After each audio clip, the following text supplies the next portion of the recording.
편인 것 같고 관계도 잘 맺는 것 같은데 왜 난 특별히 잘하는 것이 없을까? 재능도 없는 것 같고 자랑할 것도 없는 것 같고 왜 이토록 내 인생은 평범할까? 과연 내 인생 어떻게 흘러가게 될까? 여러분 한번 좀 이런 고민 해본 적 있으신가요? 저 고등학교 시절에 이런 생각을 많이 했던 것 같아요. 특별히 잘하는 것도 없는 것 같고 과연 내가 뭘 할 수 있을까? 어떻게 살아갈까? 내 인생에 대해서 그렇게 기대하지 않았다라는 생각이 들어요. 근데 여러분 지극히 내 인생이 평범해 보여도 괜찮습니다. 왜냐하면 하나님은 평범한 사람, 별 볼 일 없는 사람들을 들어 사용하실 때가 많기 때문에 그렇습니다. 여러분 하나님께 위대하게 쓰임받은 사람들을 보면은요 처음부터 특별하게 인정받은 사람들은 별로 없습니다. 여러분 이스라엘 역사 속에서 가장 위대한 왕 다윗을 보세요. 그는 집안의 막둥이로 태어났고요 집안 형제들로부터 인정받지 못했던 사람이 다윗입니다. 그런데 그 다윗이 하나님 앞에 쓰임받으니 골리앗을 쓰러뜨리고 이스라엘 역사 속에 가장 위대한 왕으로 쓰임받았던 것을 우리는 볼 수 있습니다. 여러분 모세는 어떤 사람인가요? 그는 말을 잘 못하는 사람이었어요. 자신감도 없는 사람이었습니다. 그런 그를 80세 된 노인이 되었을 때에 하나님은 모세를 부르셨습니다. 여러분 80세 된 노인이 무슨 힘이 있었겠습니까? 무슨 지략이 있었겠습니까? 그런데요 하나님은 그런 모세를 통해 이스라엘 백성들을 애굽의 노예 생활에서 이끌어내셨다라는 거죠. 그럼 예수님의 제자들은 또 어떤가요? 여러분 예수님의 제자들은 주로 갈릴리 바다의 고기잡이 어부였습니다. 이것만 보더라도 여러분 하나님께서 사용하시는 사람은요 정말 대단한 능력이 많은 사람들보다 주로 평범한 사람들을 들어 사용하셨음을 알 수 있습니다. 왜 하나님께서 이처럼 평범한 사람들을 사용하실까요? 고린도전서 1장 27절 말씀에 이렇게 기록하고 있습니다. 우리 함께 읽겠습니다. 시작. 그러나 하나님께서 세상에 미련한 것들을 택하사 지혜 있는 자들을 부끄럽게 하려 하시고 세상에 약한 것들을 택하사 강한 것들을 부끄럽게 하려 하시며 아멘. 여러분 하나님께서 평범한 사람 또 평범하다 못해 부족한 사람들을 사용하신 그 이유가 무엇이냐면 힘있고 똑똑하고 능력이 많은 사람들은 자신이 최고인 줄 알고 있다는 거예요. 그래서 자신이 마음만 먹으면 얼마든지 자신이 원하는 것을 얻어낼 수 있어라고 하는 이 교만한 마음 가지고 있는데 하나님은 그런 사람들로 하여금 부끄럽게 하시기 위하여 지극히 평범한 사람들을 들어 사용하신다라는 거예요.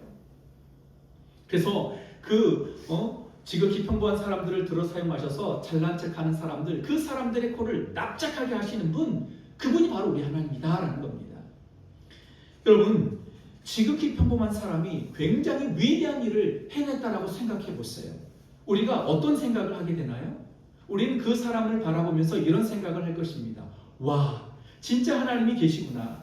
하나님은 능력이 많으시구나. 하나님이 사람을 사용하시면 정말 안 되는 것이 없구나. 우리 이런 생각을 하게 될 것입니다. 바로 하나님은 이런 소리 듣고 싶으셔서 지극히 평범한 사람들을 들어 사용하셔서 위대한 일들을 행하시는 분이시다라는 거예요. 그래서 나 자신이 특별히 잘하는 것이 없고 지극히 평범해도 소심해도 여러분 괜찮습니다. 평범하기 때문에 소심하기 때문에 오히려 하나님은 우리를 더 들어 사용하실 것이기 때문에 그렇습니다. 오늘 우리가 읽은 본문 말씀에도 보니까요 지극히 평범한 사람 기드온이라고 하는 사람이 나와요. 여러분 이 기드온은 지극히 평범한 사람 정도가 아니라 겁쟁이였습니다. 그런데 하나님께 쓰임을 받자 이 위기에 빠진 이스라엘 백성들을 구원해내는 비범한 용사로 쓰임을 받게 되는 거죠. 그래서 우리는 오늘 말씀을 통해서 지극히 평범한 우리가 어떻게 하면 세상이 감당할 수 없는 비범한 사람, 위대한 사람이 될 수 있을지 우리가 함께 말씀을 통해 살펴보고자 합니다. 여러분 기드온이 살던 시대는요 미디안이라고 하는 나라가 수시로 쳐들어와 이스라엘 백성들의 재산을 약탈해 갔습니다.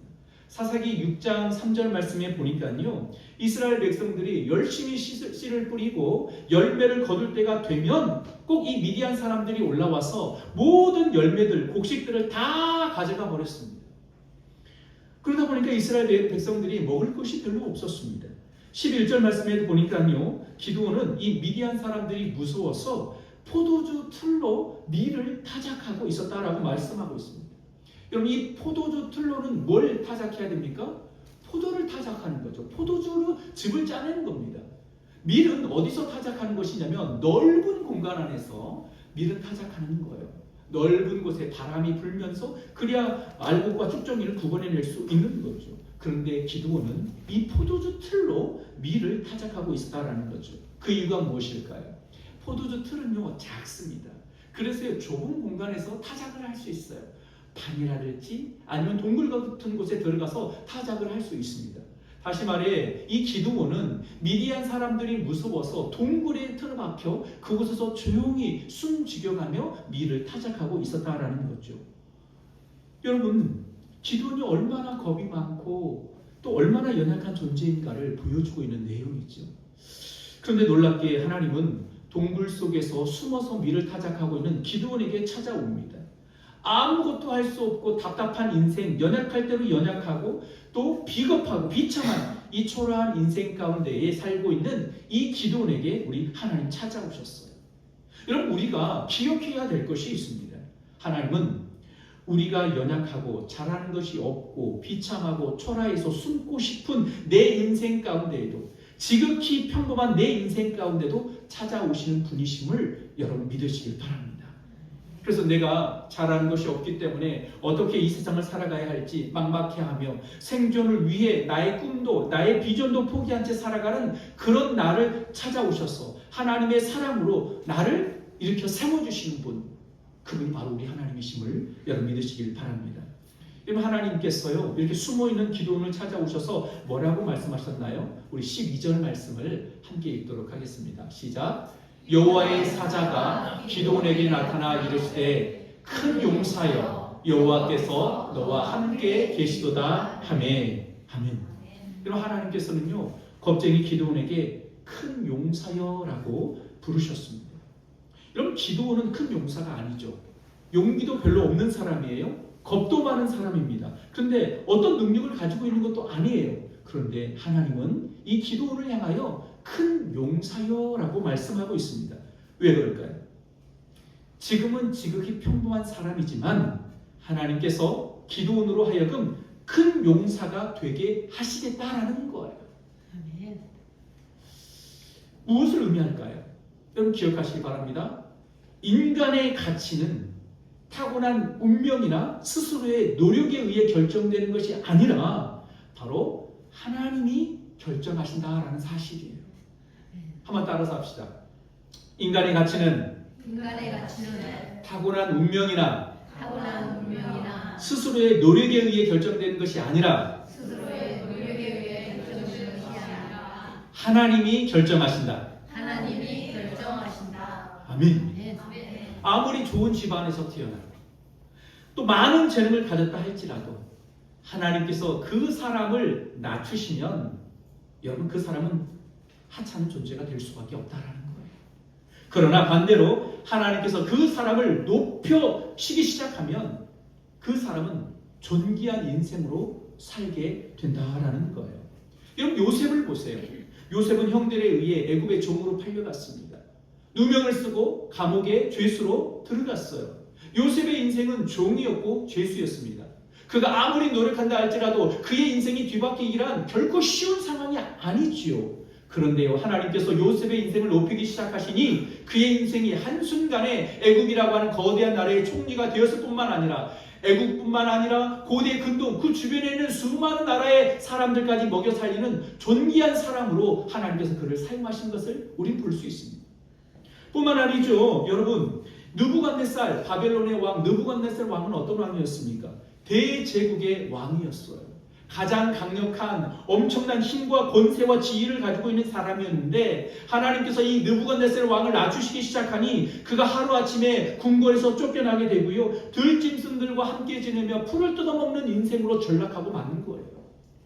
전혀 상상도 못했어요. 대제국 느부갓네살 대제국 바벨론의 왕 느부갓네살이 어떻게 왕궁에서 쫓겨날 수 있을까? 어느 누구도 상상하지 못했지만 하나님께서 그를 낮추시니 한순간에 그와 같은 인생을 살게 되었다라는 것입니다. 그래서 사무엘 선지자의 어머니 한나는 이와 같은 상황을 알고 있었던지 이런 고백을 합니다. 사무엘상 2장 7절 말씀이에요. 우리 다 같이 함께 읽겠습니다. 시작. 여호와는 가난하게도 하시고 부하게도 하시고 낮추기도 하시고 높이기도 하시는도다. 8절 말씀 더 봐볼래요? 네, 8절입니다. 시작. 가난한 자를 진토에서 일으키시며 빈궁한 자를 거름더미에서 올리사 귀족들과 함께 앉게 하시며 영광의 자리를 차지하게 하시는도다. 땅의 기둥들은 여호와의 것이라. 여호와께서 세계를 그것들 위에 세우셨도다. 아멘. 한나는 너무나도 잘 알고 있어요. 사람이 때로는 올라가기도 하고 내려오기도 하는데 이 모든 것들이 그 사람이 얼마나 성실하게 재능과 능력을 가지고 살았느냐가 아니라는 거예요. 수많은 능력을 가지고 있지만 하루아침에 바닥으로 떨어지는 인생이 있는가 하면 정말 철저하게 바닥의 인생을 살고 있던 사람이 한순간에 올라가는 그것을 봤던 거예요.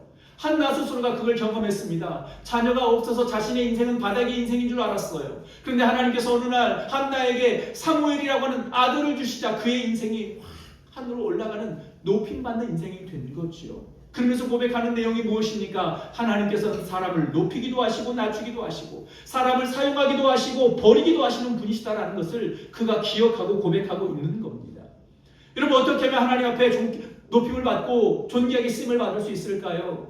사무엘상은 계속해서 말합니다. 하나님을 존중히 여기는 자가 존중히 여김을 받게 될 것이고, 그렇게 하나님을 무시하는 자가, 하나님을 경멸하는 자가 하나님께로부터 버림을 받게 될 것이다 라고 성경은 말씀하고 있습니다.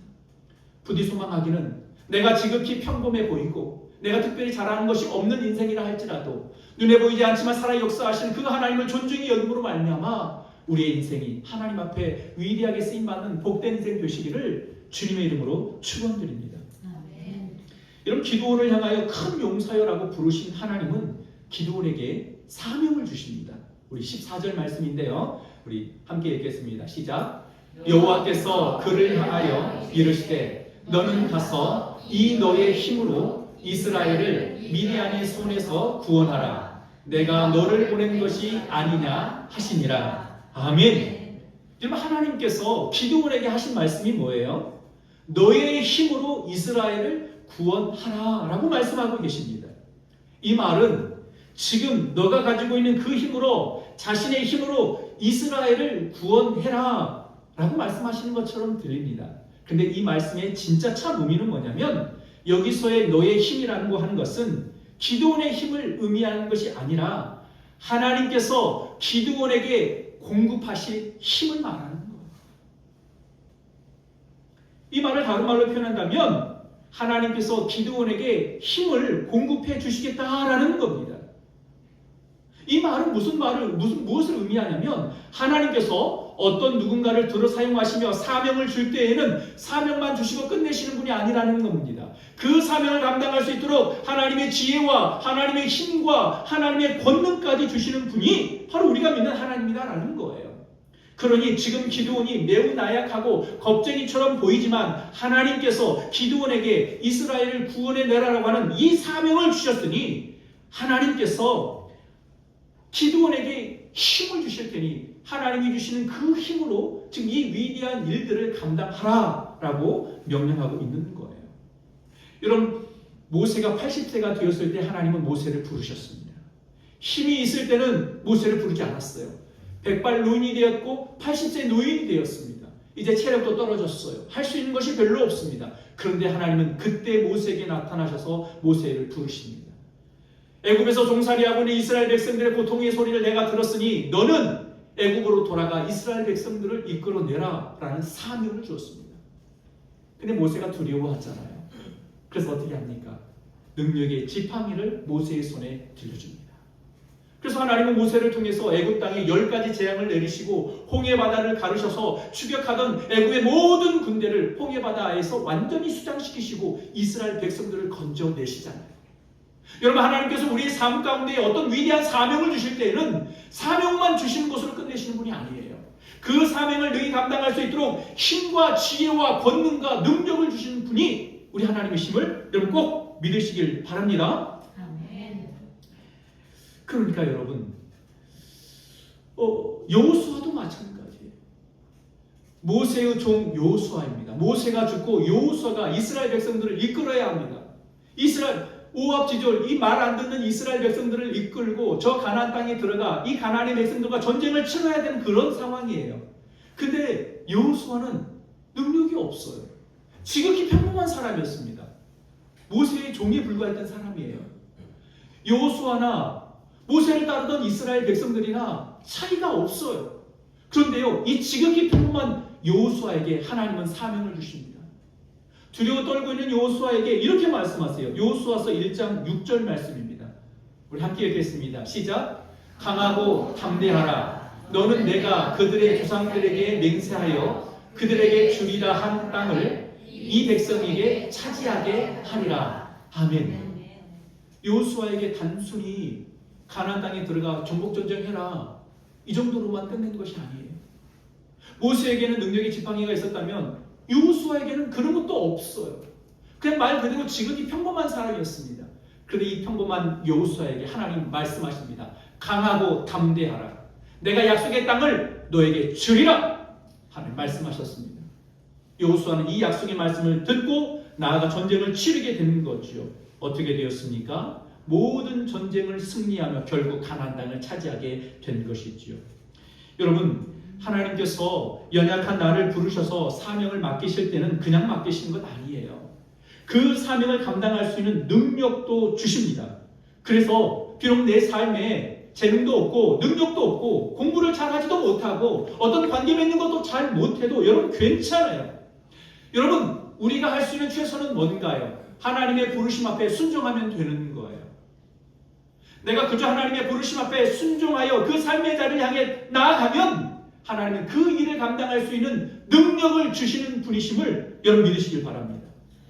이 능력의 비밀을 알았던 사도 바울이 이렇게 고백합니다. 빌립보서 4장 13절 말씀이에요. 함께 읽겠습니다. 시작.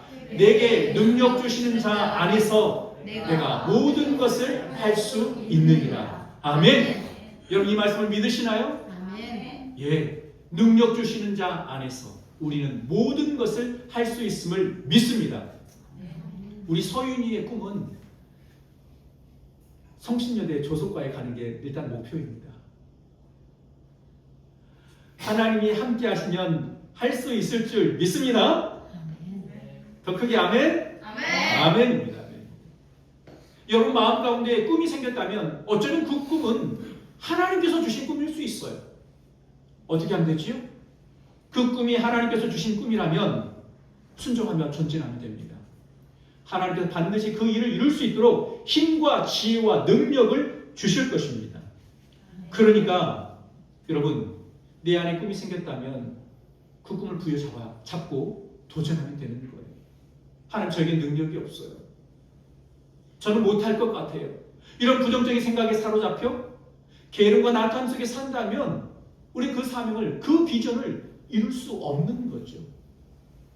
살아계신 하나님께서 나에게 꿈을 주셨다면 비전을 주셨다면 사명을 주셨다면 그 일을 행할 수 있도록 능력 또한 주시는 분이심을 믿고 여러분 순종함으로 감당하시길 바랍니다. 또한 우리가 기억해야 될 것은 하나님의 역사는 한순간에 이루어지는 경우는 별로 없어요. 하나님은 우리를 한순간에 슈퍼맨처럼 변화시켜서 우리를 그렇게 영웅으로 만드신 분이 아니십니다. 여러분 하나님의 역사는요 점진적인 순종과 믿음의 성장을 통해서 역사하시는 분이심을 여러분 기억하시길 바랍니다. 기드온이 처음부터 미디안과 싸우겠다라 이런 미디안과 싸우는 이 전쟁에 투입된 게 아닙니다. 하나님 먼저 그 인생 가운데 찾아가셔서 말씀하십니다. 집 안에 있는 우상을 파괴하고 하나님의 제단을 쌓으라고 하는 이 명령을 받았을 때에 기드온이 순종했어요. 이 작은 순종을 통해 기드온의 믿음을 시험하시고요. 그의 영향력을 점진적으로 확장시켜 나가는 것이죠.